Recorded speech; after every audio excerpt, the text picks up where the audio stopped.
Saya mau kita jujur. Kenapa? Karena percuma kita berkata amin di gereja, tapi sekeluar dari pintu ini kita berkata, ya, itu teori. Itu yang kita bisa percayai di gedung gereja. Atau mungkin sebagian orang akan berkata, itu tuh hanya bagi Ko Ivan, hamba Tuhan, ini perlu berlaku. Tapi bagi kita yang bisnis, kita yang berjuang, berusaha, bekerja, oh sorry. Mungkin teori ini tidak berlaku. Nah saya mau kita, hari ini kita ngobrol jujur. Dan saya akan mencoba, saya sudah menyusun materi ini, saya mencoba untuk memahami apa sih yang menjadi pemikiran banyak orang di dalam topik ini. Lalu di bagian akhir, saya akan mengajak kita melihat bagaimana firman Tuhan menerangi semua hal tersebut. Oke? Ada dua bagian yang saya ingin ajak kita baca bersama-sama. Yang pria, mari buka Injil Matius pasal 6 ayat 19 sampai ayat 21.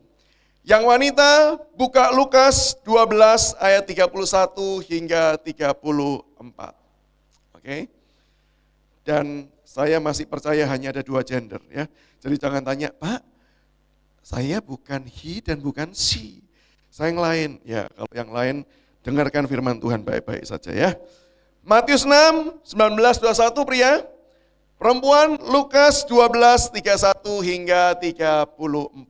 Oke, mari kita mulai terlebih dulu dari pria. Yuk kita baca firman Tuhan ini bersama-sama. Matius 6, 19 sampai 21 saja. 2, 3. Janganlah kamu mengumpulkan harta di bumi.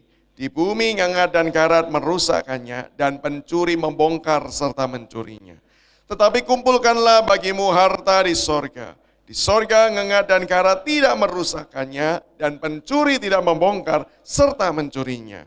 Karena di mana hartamu berada, di situ juga hatimu berada. Amin. Perempuan, Lukas 12, 31 sampai 34, izinkan saya meskipun pria, saya juga membaca bersama-sama dengan teman-teman wanita. Oke, 2, 3. Tetapi carilah kerajaannya, maka semuanya itu akan ditambahkan juga kepadamu. Janganlah takut, hai kamu kawanan kecil, karena Bapamu telah berkenan memberi kamu kerajaan itu. Jualah segala milikmu dan berikanlah sedekah. Buatlah bagimu pundi-pundi yang tidak dapat menjadi tua. Suatu harta di sorga yang tidak akan binasa, yang tidak dapat didekati pencuri dan yang tidak dirusak mengengat. Karena di mana hartamu berada, di situ juga hatimu berada. Demikian jauh firman Tuhan dibacakan. Teman-teman ketika berbicara tentang the use and abuse of money, sebenarnya apa sih yang kita akan bicarakan? Saya tidak akan membahas perpuluhan itu wajib atau tidak. Apalagi pertentangan dengan Kristen progresif dan lain sebagainya ya. Itu bukan topik dan saya lihat di YouTube rasanya sudah dibahas terkait Kristen progresif di tempat ini. Lalu apa yang akan kita bahas ketika kita membicarakan tentang uang? Saya ingin mengajak kita membicarakan mengenai cara pandang kita tentang uang. Atau secara lebih spesifik adalah bagaimana uang menjadi cara pandang setiap kita. Oke? Bagaimana uang itu menjadi sebuah standar cara kita mengukur segala sesuatu, menilai segala sesuatu. Atau istilah secara filosofisnya dikenal sebagai materialistis. Oke, ini akan kita bicarakan. Seorang yang kata pendeknya adalah materialistis. Seorang yang apa? Seorang yang cara pandangnya adalah segala sesuatu dihitung dengan uang. Kalau ditanya begini, mau ke gereja enggak? Ngapain ke gereja? Sudah buang-buang ongkos transport, sudah nanti kasih persembahan, mending ibadah online aja lah. Enggak ada untungnya buat saya datang ke gereja. Itu cara pikir contoh materialistis. Contoh yang lain, misalnya saya melayani dunia kampus, lalu kemudian tanya, mau masuk kuliah di mana? Lalu orang menjawab, mau di kampus A kah atau di kampus B kah? Lalu kemudian banyak orang menjawab, yang penting mana yang murah. Yang murah, yang cepat lulusnya, yang muda, dosennya baik-baik, kalau bisa ganteng-ganteng, cantik-cantik, jadi lumayan lah ya. Meskipun ngajarnya nggak enak, tapi wajahnya enak dipandang. Nah, kategori dengan mempertimbangkan uang sebagai standar penilaian, itu materialistis. Atau contoh yang mungkin jauh lebih sesuai dengan konteks. Kalau tanya gini, apa syarat pasangan hidupmu? Kalau yang rohani akan jawabnya seiman. Dan percayalah saya teman-teman, semua orang yang menikah itu karena seiman. Duh Pak, ada kok Pak yang menikah karena tidak seiman. Agamanya yang cowok A, agama yang B, agama yang cewek adalah B, bisa kok mereka menikah. Enggak, mereka memang beda agama, tapi seiman. Karena kalau orang sungguh-sungguh menjadikan agamanya sebagai iman, dia jelas tidak akan mengkompromikan imannya. Iman itu adalah sesuatu hal yang prinsip, yang menjadi dasar dia berpijak. Sehingga kalau tanya gini, bisa kok Pak dia Kristen, yang satu non-Kristen, sama-sama menikah, coba dicek. Jangan-jangan imannya sama, iman kepada uang. Yang penting apa? Keluarga itu workshop, papa work, mama shop. Itu keluarga workshop ya. Semoga di sini nggak ada yang berusaha membangun keluarga workshop, gitu ya. Papa work sekreat-kreatnya apa? Sebab apa? Mama bisa shop sebanyak-banyaknya. Apa sih syaratmu memilih pasangan hidup? Kalau jawabannya sekarang adalah begini, ya yang pasti dia punya uang sekian banyak jumlahnya. Dan kita jadikan itu sebagai standar prinsip yang penting. Kalau kenalan, mulai lihat dari potongannya kelihatannya duitnya kurang. Sorry deh, kelihatannya let's just be friend. Hanya teman saja. Berarti itu kategori materialistis. Materialistis ini anak dari dua filsafat yang lebih mendasar, yaitu materialisme. Yang ada hanyalah materi saja, naturalisme. Dan yang kedua adalah hedonis. Seseorang yang mengejar hedon atau kesenangan. Dua kombinasi ini ketika dikawinkan menjadi sudut pandangnya adalah materialistis. Di dalam beberapa tulisan disebut materialisme, tetapi untuk membedakan antara materialisme filosofis naturalis, yang artinya begini, yang ada hanya materi, itu materialisme. Menolak dunia supranatural, itu materialisme. Nah kan kita mungkin sebagian orang yang materialistis tetap percaya Tuhan. Buktinya apa? Tuhan itu penting. Kok? Kenapa kok Tuhan itu penting? Karena kalau nggak ada Tuhan, siapa yang ngasih kita duit? Nah itu materialistis. Ya. Nah untuk membedakan, maka saya pakai istilahnya adalah materialistis. Cara pandang mengukur segala sesuatu berdasarkan materi yang kita percaya ketika kita mendapatkan materi tersebut, kita akan mendapatkan kesenangan. Atau ini sudah dituliskan di dalam Alkitab. Tadi ayat yang kita baca Matius maupun Lukas mempunyai satu kata kunci yang sama. Karena di mana hartamu berada, di situ hatimu berada. Dan kita tahu perjanjian baru ketika mengungkapkan bicara tentang hati, perjanjian lama, perjanjian baru ketika membicarakan hati, ini bukan cuma sebagian hidup, tapi keseluruhan hidup kita. Itu digambarkan dengan hati. Jadi di mana hartamu berada, disitulah semua hidupmu kamu arahkan. Itu materialistis. Pertanyaannya adalah begini. Saya percaya ketika ini dibicarakan di gedung selain gereja, dan yang diundang bukanlah penginjil, pendeta, tapi ekonom, mungkin orang akan berkata, iya betul, uang itu yang utama. Saya ingin mengajak kita melihat, bukankah seringkali kita sebagai orang Kristen, kita tahu bahwa sebenarnya cara pikir ini enggak tepat.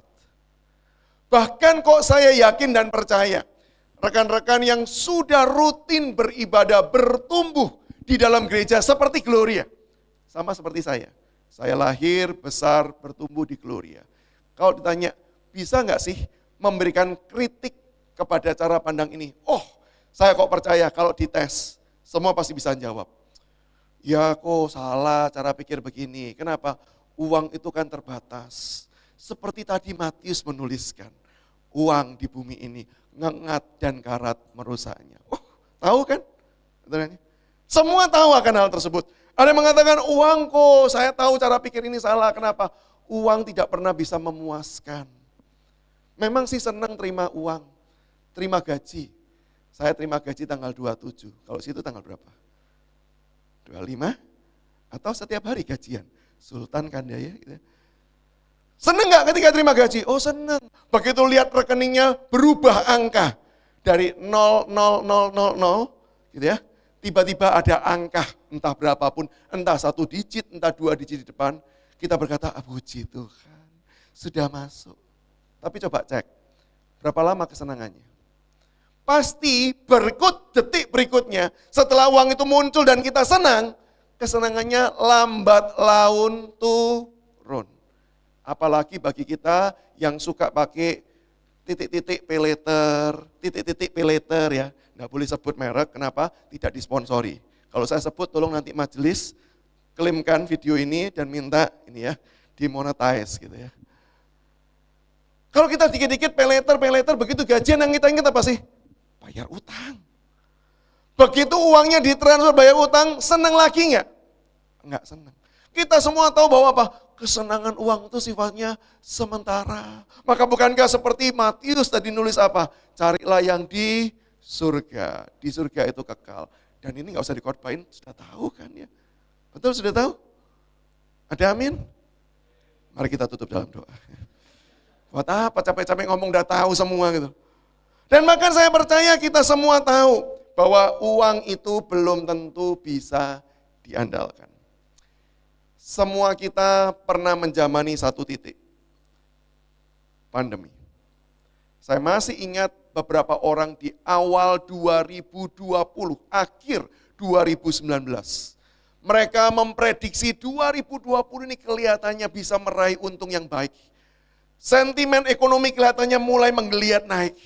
Banyak orang mulai berani membuka usaha-usaha dan berpikir bahwa usahanya setelah dilakukan riset pasar kelihatannya akan booming dan naik. Berdasarkan hitungan di atas kertas, yes, setuju. Tapi siapa pernah menyangka, Maret, walaupun Desember kita sudah dengar ada peristiwa di China, kita semua dulu kan menyangka nggak mungkinlah masuk Indonesia. Kenapa? COVID masuk Indonesia pulang ke Cina. Sudah kebanyakan virus di sini. Ternyata masuk juga kan ya. Dan bukankah itu mengubah seluruh wajah dunia ini. Berapa banyak orang yang kolaps secara ekonomi. Berapa banyak orang yang bahkan punya uang. Ketika mereka mau datang untuk berobat, mereka nggak dilayani. Dan sekali lagi, ini bukan omongan saya. Ini dari kalian. Dan kalian berkata, kami udah tahu uang nggak bisa diandalin. Tapi yang problemnya di sini. Kita tahu uang nggak bisa diandalin. Tapi jujur, secara praktek kita masih ngandalin uang nggak? Kita tahu semua keterbatasan uang. Kita bisa memberikan kritik secara teologis Alkitabiah kita bisa memberikan. Tapi di dalam praktek kehidupan kita, pertanyaannya adalah, masih gak sih materialistis ini menjadi pola pikir kita?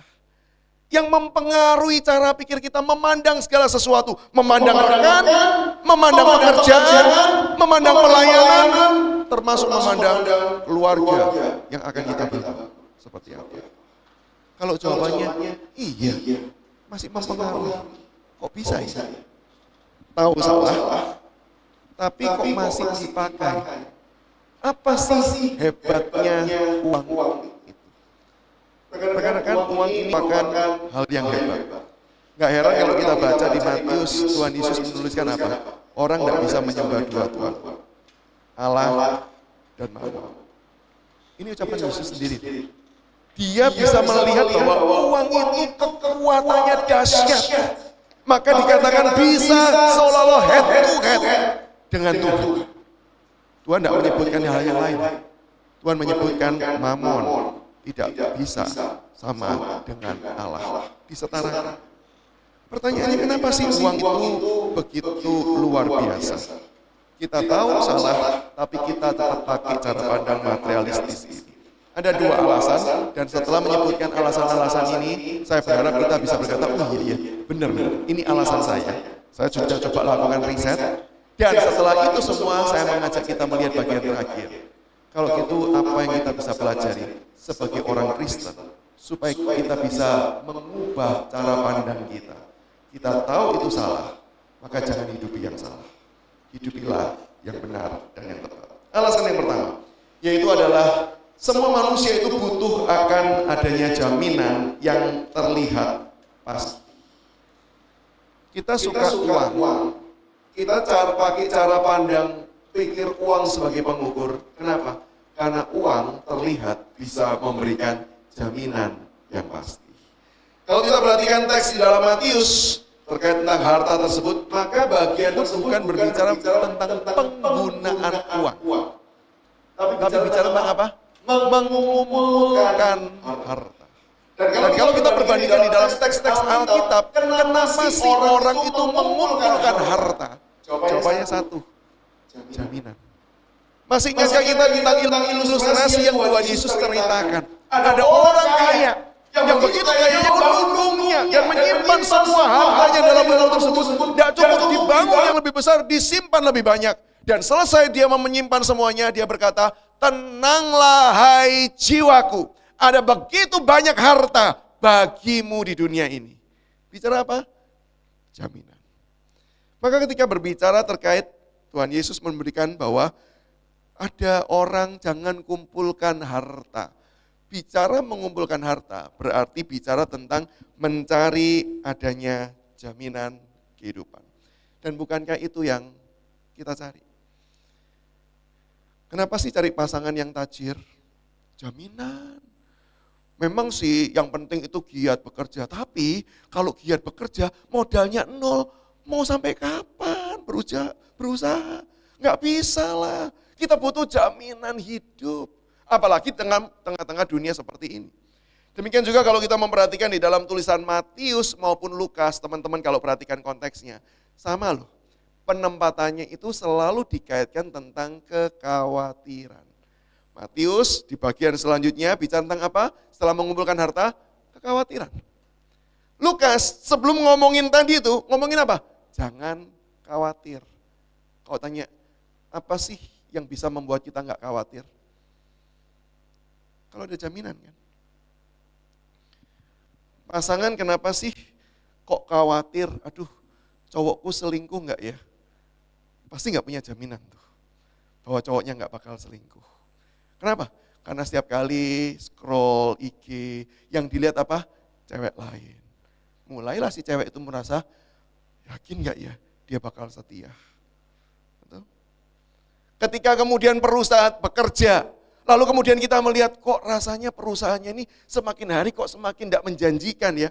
Nggak ada jaminan. Apa yang terjadi? Kita jadi khawatir. Khawatir terkait erat tentang jaminan.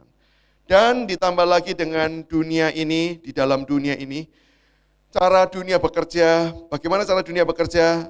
Bukankah segala sesuatu solusinya adalah uang?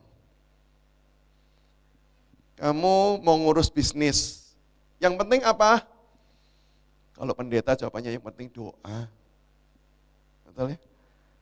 Tapi kalau praktek yang penting apa? Fulus lah. Yang bisa buat izin siapa? Fulus. Doa gak menolong tanpa fulus. Doa dan fulus, besar kuasa fulusnya. Yang melancarkan kan duitnya. Itu cara kerja dunia. Kamu terjerat masalah, kamu dipermasalahkan dengan orang. Gimana cara menyelesaikan masalah? Ikuti cara Alkitab. Datang 2 pihak, ketemu 4 mata, bereskan. Masih tidak selesai, datangkan saksi. Jalan enggak? Enggak jalan. Kalau masa mau selesai gimana caranya? Fulus. Itu kan cara yang dunia ini ajarkan. Sehingga ketika kita berusaha mencari jaminan, saya ingin hidup tenang dalam dunia ini. Caranya gimana? Datang ke Tuhan. Belum tentu masalahnya selesai. Kalau mau selesai gimana caranya? Do it. Pasti beres. Sehingga bukannya kita bisa berkata, nah ini benar ini. Nah ini loh. Ini hamba Tuhan ini benar, pinter nih ya. Kenapa? Benar, duit itu segala-galanya. Duit itu yang penting, karena duit memberikan jaminan. Kok Kosem bisa tahu sih? Karena saya hidup dalam dunia ini. Dan saya juga bergumul dengan tantangan dunia ini. Bukan cuma Anda, saya juga. Alasan yang kedua, kenapa sih duit itu kelihatannya begitu ajaib dan luar biasa menguasai kita? Karena kita itu butuh kontrol. Seringkali ya kalau jujur ya, bukan masalah duitnya. Tapi kita ingin bisa mengendalikan segala sesuatu. Kita berpikir kalau kita punya uang, maka kita punya kendali. Bukankah itu yang seringkali terjadi? Siapa pemberi uang, maka dia punya kontrol dan kendali atas orang tersebut. Tidak heran, teman-teman yang sudah bekerja, seringkali istilahnya sekarang apa? Bukan pekerja kan, budak korporat. Siapa di sini budak korporat? Angkat tangan.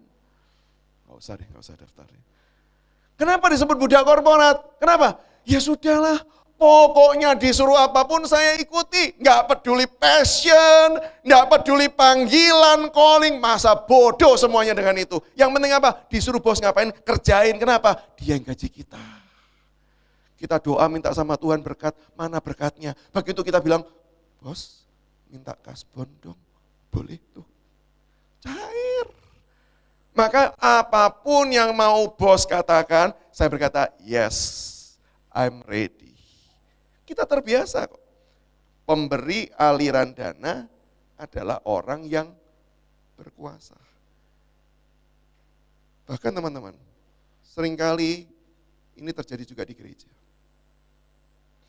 Ada orang-orang tertentu yang berpikir, karena saya function, bukan komisi ya, persembahan maksudnya ya. Karena saya persembahan besar, saya berhak atur gereja. Karena saya kasih dana paling besar, saya berhak atur gereja.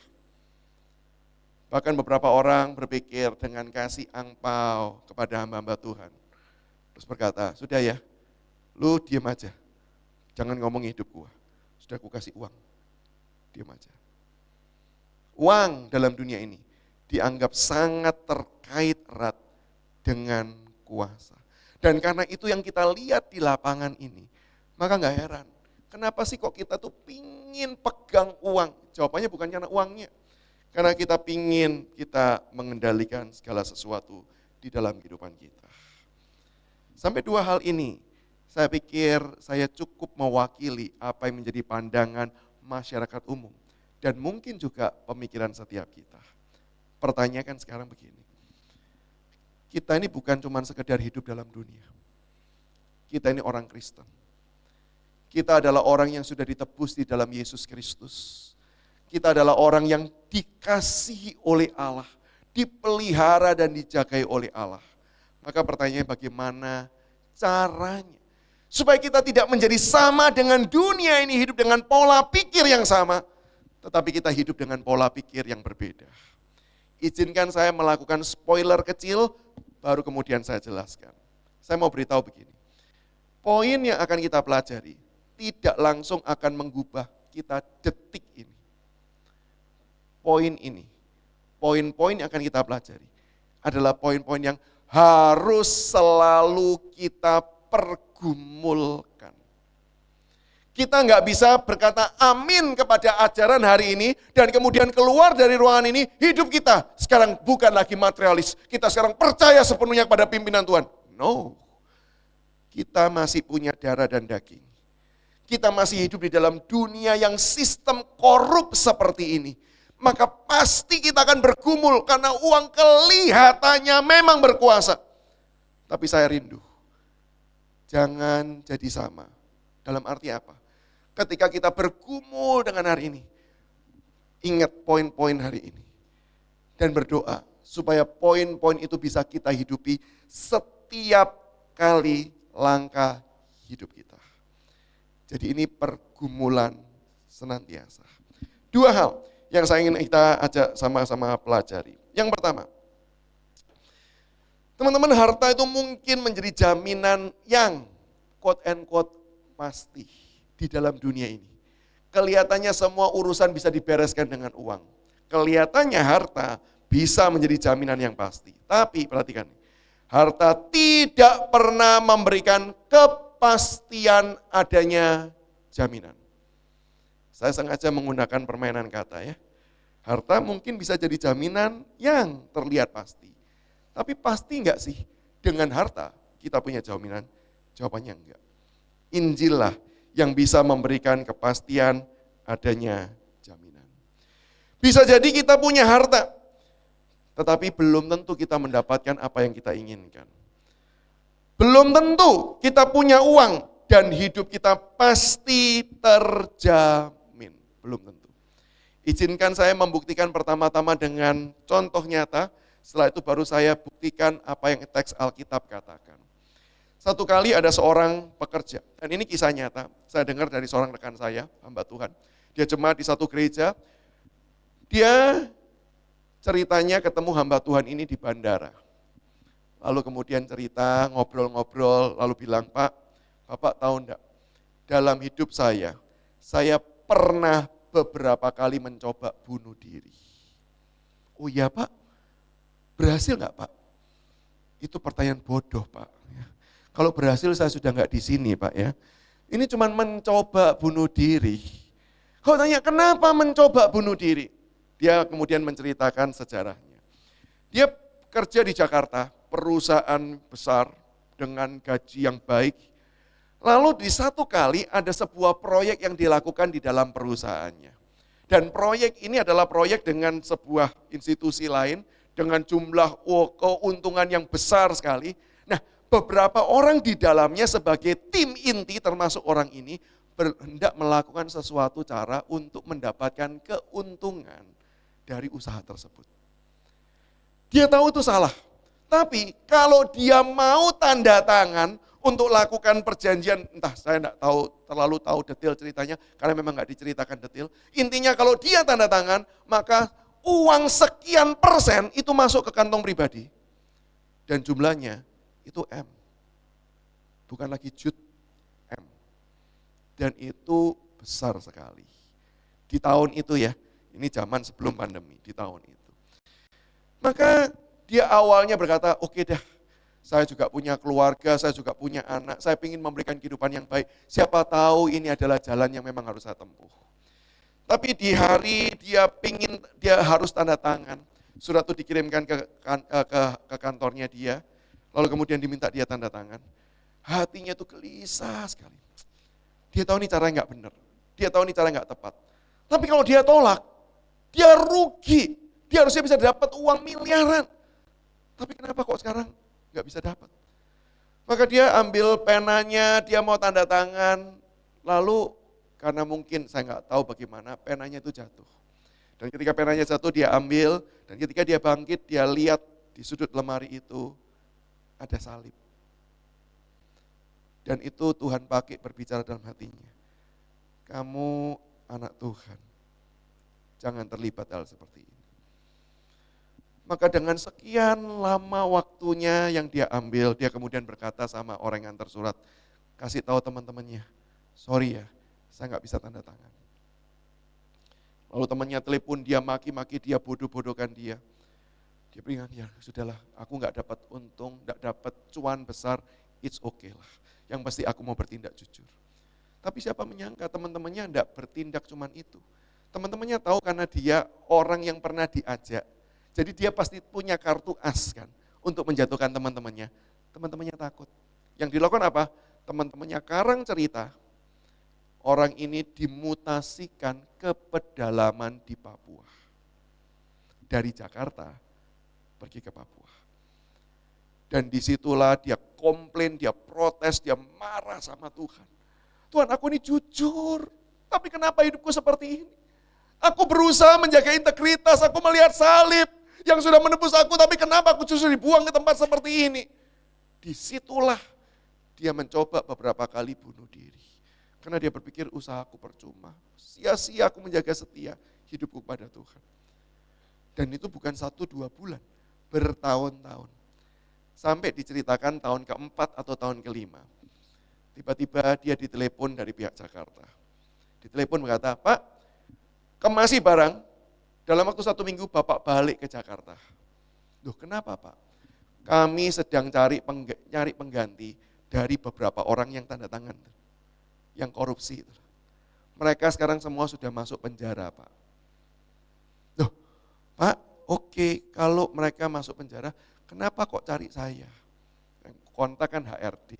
Dia bilang ini, bos waktu itu bilang, cari pengganti yang jujur, jangan kayak mereka. Ada enggak? Lalu mereka coba buka file-file, lalu ingat yang ngirimin surat ke kantornya, sekretarisnya itu. Dia bilang ini, Pak, dulu sebenarnya bukan cuma orang-orang itu Pak yang mau tanda tangan, ada 1 orang lagi. Nolak Pak. Terus kemana orang itu sekarang? Dibuang ke Papua. Maka bos besarnya berkata, telepon orang itu. Minta dia sekarang naik ke posisi sekarang. Posisi direktur. Kenapa? Dia orang yang bisa dipercaya.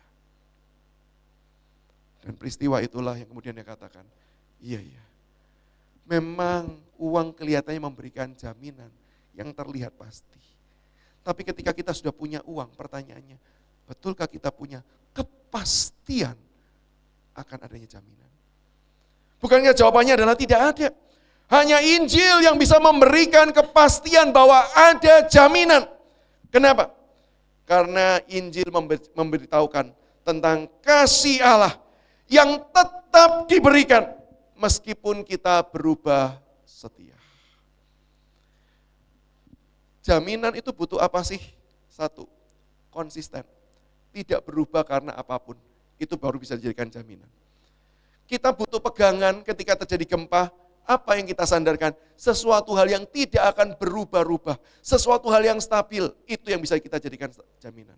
Pertanyaannya, apa yang betul-betul tidak bisa berubah di dalam dunia ini? Cuman 1, kasihnya Tuhan. Tuhan tahu siapa kita. Tuhan tahu hidup kita. Tuhan tahu pergumulan kita. Tuhan tahu ketika kita berkata, Tuhan aku hari Minggu aku menyembah Engkau, tapi ketika di pekerjaan kita kemudian bergumul, kita jatuh. Tapi apakah kemudian Tuhan berkata, sorry ya, Engkau sudah sekian lama berjanji dan Engkau gagal, aku capek dan lelah dengan Engkau. Bukankah tidak jawabannya? Bukankah Injil memberitahu bahwa Allah itu tetap mengasihi kita? Dia tahu manusia itu siapa, dia tahu apa yang manusia kerjakan. Tapi bukankah dia tetap memilih datang ke dalam dunia, menyatakan dirinya, melayani setiap orang. Bahkan mati di atas kayu salib berkorban bagi kita. Di salib pun dia masih dimaki-maki. Tapi bukankah kalimat yang keluar dari mulutnya adalah, Bapa, ampunilah mereka. Konstan, tidak berubah oleh apapun. Bahkan setelah dia bangkit, bukankah dia masih mencari orang-orang yang gagal, murid yang tidak percaya, murid yang menyangkali. Dan apa yang dilakukan? Dia berikan kasihnya.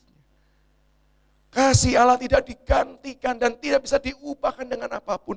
Maka bukankah ini merupakan sebuah jaminan yang pasti bahwa di dalam Dia, Allah yang berkuasa, Allah yang baik, dan Allah yang setia.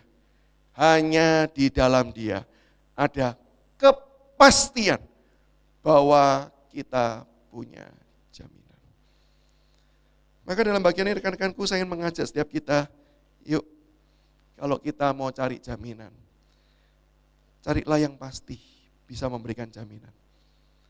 Tuhan yang menciptakan kita, Tuhan yang menebus kita, Tuhan yang mengasihi kita begitu rupa. Dialah yang bisa memberikan kepastian. Ada jaminan dalam kehidupan ini. Ini bagian yang pertama. Dan bagian yang kedua teman-teman. Memiliki kontrol mungkin memberikan kita tenang. Tapi ingat, kita tidak akan pernah benar-benar tenang. Tidak pernah benar-benar bisa menenangkan. Injil lah yang memberikan kedamaian dalam situasi terburuk apapun. Sebagai contoh, saya ambil contoh yang sederhana. Saya sekarang punya kontrol dan kendali nih atas layar. Betul ya? Saya mau back, bisa nih. Nah, saya mau balik lagi, bisa. Kontrol di tangan siapa? Di tangan saya. Apakah kemudian itu membuat saya tenang? In some sense, iya. Kenapa? Karena saya tidak perlu berkata, next slide, next slide. Kelihatannya saya mengendalikan segala sesuatu, betul. Tapi pertanyaannya begini, sejauh kontrol ini ada di tangan saya, bisa enggak saya tenang? Dalam arti, saya enggak perlu ngapa-ngapain. Saya justru kalau kontrol tangan saya, semua kendali di saya loh. Kalau saya enggak next, enggak akan berubah. Maka saya harus sibuk, saya harus konsentrasi, saya harus kemudian jaga. Supaya apa? Saya tetap ingat untuk saya next slide. Maka slide-nya saya nggak mau buat panjang-panjang. Semakin panjang semakin saya bingung kontrolnya seperti apa. Kontrol di tangan tidak memberikan ketenangan. Karena kontrol justru membuat kita semakin harus sibuk mengendalikan segala sesuatu. Ini contoh yang sederhana. Sekarang bayangkan kalau kehidupan kita dan kita yang pegang kendali. Kelihatannya tenang sih. Kenapa? Segala sesuatu adalah dalam genggaman kita. Tapi pertanyaannya, apakah benar-benar kita bisa tenang? Atau jangan-jangan kita harus semakin sibuk. Karena yang berusaha kita kendalikan adalah segala sesuatu yang di luar daripada kendali kita. Kalau sekarang saya cuma mengendalikan satu alat, cukup. Tapi di dalam kehidupan kita, bukankah kita bukan mengendalikan satu alat? Kita seringkali harus mengontrol banyak hal dan seringkali itu di luar kendali kita. Jangankan urusan dengan orang yang kita berkata oke lah dengan orang kita tidak bisa kendalikan. Tapi pekerjaan kita, bukankah kita bisa kendalikan hal tersebut? Siapa bilang? Bukankah orang yang berkata apa? Saya sudah melakukan segala hal baik. Tidak ada yang salah. Tapi tetap bisa rugi kok. Bukankah itu perkataan dari CEO Nokia? Perusahaan handphone terbesar lampau. Di zaman kalian belum pegang apa-apa. Zaman saya masih baru pertama kali punya handphone Nokia 3310. Itu sudah generasi kesekian. Saya masih ingat zaman dulu yang punya handphone tuh hanya orang kaya dan handphonenya betul-betul besar, sebesar batu bata. Itu kalau handphone jatuh ke lantai, jangan periksa handphonenya, periksa lantainya, bocel atau enggak. Handphone yang seperti itu zaman dulu semua orang tahu, mau beli handphone apa? Nokia. Tapi bukankah sekarang siapa punya Nokia? Mungkin masih ada sih. Tapi siapa pakai Nokia sebagai handphone utamanya? Bukankah enggak ada yang berkata kita, enggak. Sekarang handphone bukan Nokia rajanya, yang lain. Kalau tanya, apa sih salahnya Nokia? Dia loh kualitasnya bagus. Dia loh masih bisa digunakan dengan fungsinya baik. Dia loh juga tetap mengikuti kekinian. Tapi kenapa? Jawabannya satu. Tidak ada yang tahu. Maka CEO-nya berkata apa? Kami tidak melakukan sesuatu apapun yang salah. Tapi toh kami kalah. Hal itu membuktikan apa? Kita tidak pernah betul-betul bisa mengendalikan segala sesuatu di dalam kehidupan kita. Dan semakin kita mau mengendalikan segala sesuatu, semakin kita tidak pernah merasakan ketenangan. Kenapa? Karena ini teman-teman. Ketenangan sejati bukan didasarkan kepada apa yang ada dalam kendali tangan kita. Tetapi ketenangan itu kita dapatkan ketika kendali itu ada pada tangan sang penguasa. Bukan di tangan kita, tapi tangan penguasa. Dan itulah yang diucapkan Tuhan Yesus di dalam Lukas 12, saya bacakan 31 dan 32. Tetapi carilah kerajaannya, maka semuanya itu akan ditambahkan kepadamu. Janganlah takut, hai kamu kawanan kecil, karena Bapamu telah berkenan memberikan kamu kerajaan itu. Perhatikan baik-baik. Diminta apa? Carilah kerajaan. Kalau kita mencari, kesannya apa? Kita yang berjuang dan berusaha. Kalau kita berjuang dan berusaha apa? Semua ditambahkan kepada kita. Berarti ada bonusnya. Tapi jangan lupa, ada kata carilah. Kesannya kita yang aktif. Tapi dilanjutkan di ayat 32. Jangan takut. Karena kalau disuruh nyari kemana?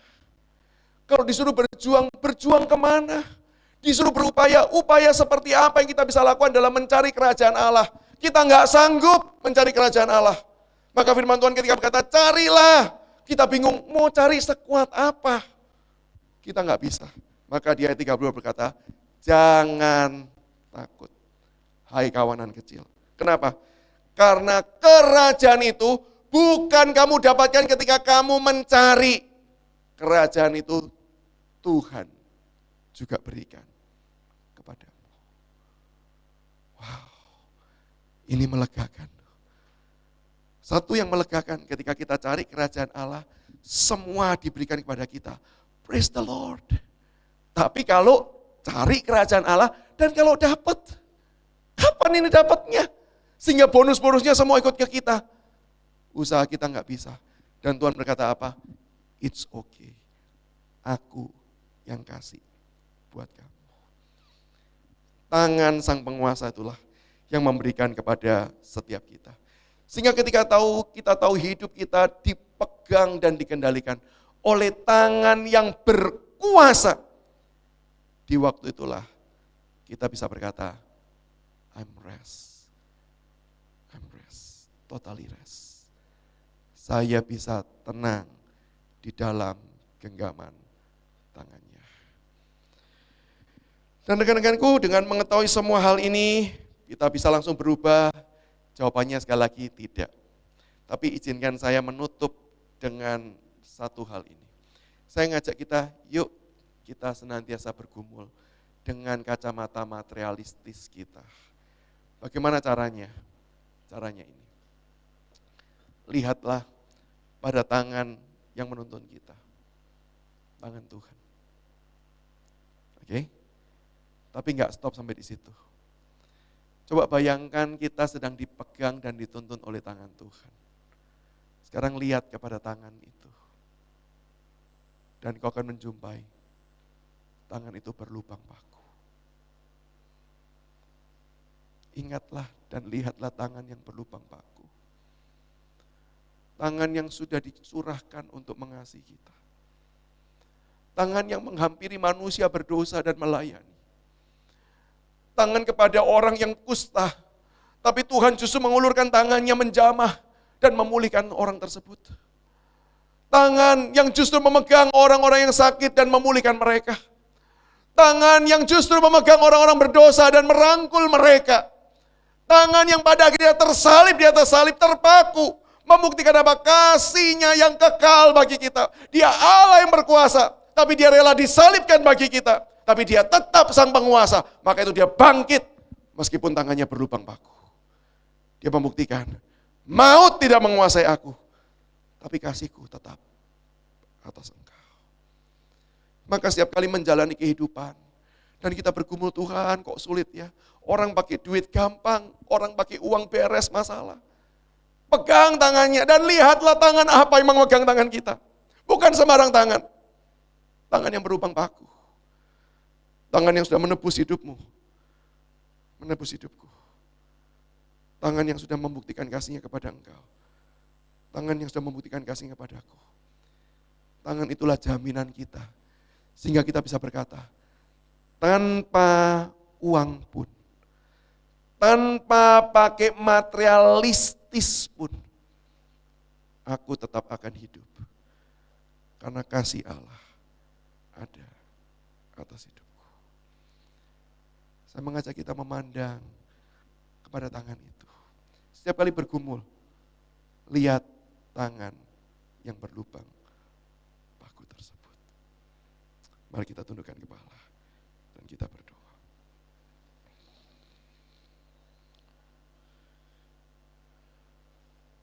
Bapa di sorga, kami harus jujur, semua kami ada di dalam kondisi diajar dan dibiasakan uang segala-galanya. Bukan engkau. Bahkan kalaupun kami menyembah engkau seringkali sebagai alat untuk kami bisa mendapatkan uang lebih dan lebih lagi. Tuhan ampuni kami. Kami tahu itu salah. Tapi jujur dalam praktek seringkali kami terjebak.